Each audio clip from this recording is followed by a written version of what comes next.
Now, from the CBS 4 studios, the best high school coverage from all over the Rio Grande Valley. It's time for Sunday Sports Extra. Hello and welcome to Sunday Sports Extra. Believe it or not, we are over halfway done with the 2015 high school football season in the Rio Grande Valley. We are going to give you everything you need to know past the halfway point about what's happened this past week, what's been going on this coming week. I am CBS 4 Sports Director Clay Williams. With me, as always, CBS 4 Sports anchor and reporter Joe Bowling. And joining us this week from the Monitor, it is Mario Aguirre. Mario, thanks so much for joining us. Thanks for having me. Well, we are going to talk about this past week that happened. We're going to start with one of the biggest games of the week. It was two undefeated teams going at it out in Starr County when it was Roma and the Gladiators hosting Edinburg Vela's SaberCats. Roma running back Ramon Espinoza, the district's leading rusher, only had one carry, 6 yards. The first snap of the game goes over the head and might not have made a difference because Vela was on point with their rushing game. Robert Guerra with a touchdown here, Robert Guerra with a touchdown there. In the end, it was all Edinburg Vela all the time as the SaberCats go on to the big win, and they stay undefeated. That defense shuts down one of the top rushing offenses in the Valley in the Roma Gladiators. A lot of people have been questioning our defense, but we've been practicing on every situation that they might come out in, and I think we came out and succeeded in that. Well, I think you know, they were challenged this week, and they knew they had to stop the run and play well on third down, and they did those two things tonight. All right, so let's talk about this game. Mario, let's start with you. You and Joe were both out there. What did you see out there? Because this didn't look like the same Roma team that beat Uvalde, that beat Rio Grande City, that we had seen be so impressive in the past.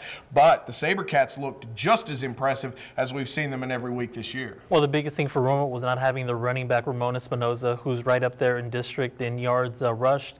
And in the Valley, too, he had a right bruised forearm, and he only had one carry on Friday, so that was a big blow for Roma. They had two other backs to try to fill in, but it was just too much for them to try to overcome on short notice. And they also had some other problems to overcome, did Roma as well, Joe? Yeah, they did. They had a lot of problems with their snap counts, a lot of false starts. But to give credit to Vela, because Vela game planned this down right, and they took control of the running game. But yeah, Roma had to overcome a lot of stuff, and they were undermanned as well. That's the thing that is lost in the mix. When you lose a running back like of that caliber, any team is affected. But there were other injuries that occurred in that ball game. They had a safety that went down. They had some other players that were injured, and you look on the Vela sideline, nearly 3-to-1 players to choose from on being able to play. So, but Roma went toe-to-toe. I think they're still going to be okay. What are your thoughts on Vela as they go through? Are they going to be challenged again in this district season? I mean, obviously, we know 31-5A is one of the toughest, if not the toughest districts, top to bottom. But, Mario, will Mission Veterans give them a better game than Roma did? Sherland obviously gave them an incredibly close game. What do you think will happen down the stretch for the Vela SaberCats?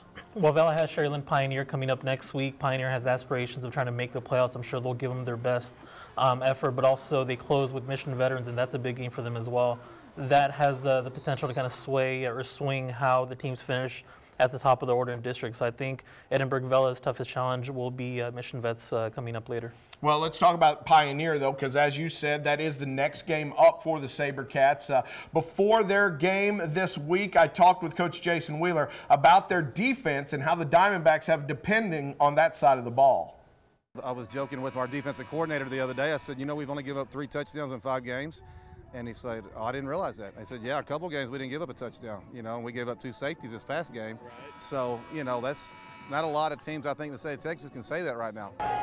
That Diamondback defense was in effect against Rio Grande City. Middle linebacker Joe Garza. He is the one player who transferred from Sherland. He was a Rattler. Now he's a Diamondback. He gets the big sack of Jason Perez, but it all turned on this play. Up 10-3 in the third. The Rattlers were looking to go up 13-3, but the 37-yard field goal attempt blocked by Chris Villarreal, picked up by Anthony Jimenez. 45-yard touchdown turned the tide for the Diamondbacks, who scored 17 unanswered points to go on and win. So once again, Pioneer gets it done with some timely, defense and some special teams. And now they will be taking on Edinburg Vela in Edinburg. Let's go ahead and make our picks on this one. Mario, who do you have? I have Vela in this game. I think they just have a lot of momentum going. It's going to be tough to stop them this season. What are your thoughts on Vela and Pioneer there, Joe? I think if you rely on those timely plays and big plays to swing a game, then you're in trouble against a Vela team. You got to come and make every play a big play. I think Vela's got too much firepower for him. Vela has shown that they can either go with the passing game for Fabian Pedraza, Michael Arguelles, Eddie Luna, or they can go the Robert Guerra route. You know, it all depends on what the defense gives them. So this will be Pioneer's toughest test as a defense this year. I've got Edinburg Vela winning this game. Meanwhile, this week we had a huge game when Sherland and Mission Veterans faced off. This game in Mission, of course, and this one came down to the wire, guys. And when it came down to the wire, Mission Veterans thought they had a completion inside the red zone with under a minute to play, down 2 points. Instead, holding was called. Mission Veterans had to go back, and on the next play, Diego Hernandez was intercepted by that Sherland defense. Sherland's offense looked good. Manny Campos doing more this time at quarterback than Seth Carter, but Sherland proving they can get it done as well. Joe, Sherland just refuses to go down. We all thought that the split would affect them more than this, but against Vela and now against Mission Veterans, they're showing that they're incredibly resilient. They're the best 500 team anyone's going to play. I'll give you that. And you know, it goes back to what we said last week. Vela figured out a way to beat the mystique of a football team. Mission Vets had their chance and missed it. Sherland, they're not going to let you just roll over. They're not going to roll over. They're going to be there each and every week, and if you got to beat the mystique, and now you got to beat a good football team. All right, well, now that big football team that did not get it done this past week, two of them in that district, Roma and Mission Veterans, will face off against one another. Big game, this one at Tom Landry Stadium. Mario, your thoughts on this game? Who will win between the Gladiators and the Patriots? I think Mission Vets will win, and I think they're more of a log too because Roma has a little bit of uncertainty with the running back.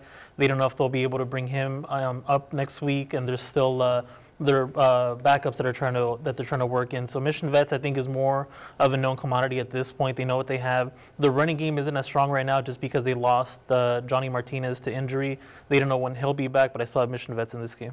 All right, your thoughts on it, Joe? Coach David Gilpin pulls out the playbook, and both teams coming off a rebound game, Mission Vets, and they may win this big. All right, so there's two for Mission Veterans. Let's make it three. I believe the Patriots come up with a big game at home.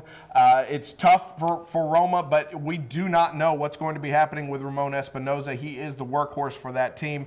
Got to go with Mission Veterans, a healthier squad at this point. We are coming right back on Sunday Sports Extra. We're going to talk a little 32-6A, and we're going to talk about maybe the top defense in the Valley as the Falcons got it done this past week against San Benito in a big, big way. All that and last night's Harlingen game as the Cardinals pull one out in the late innings. It's all when Sports Extra continues.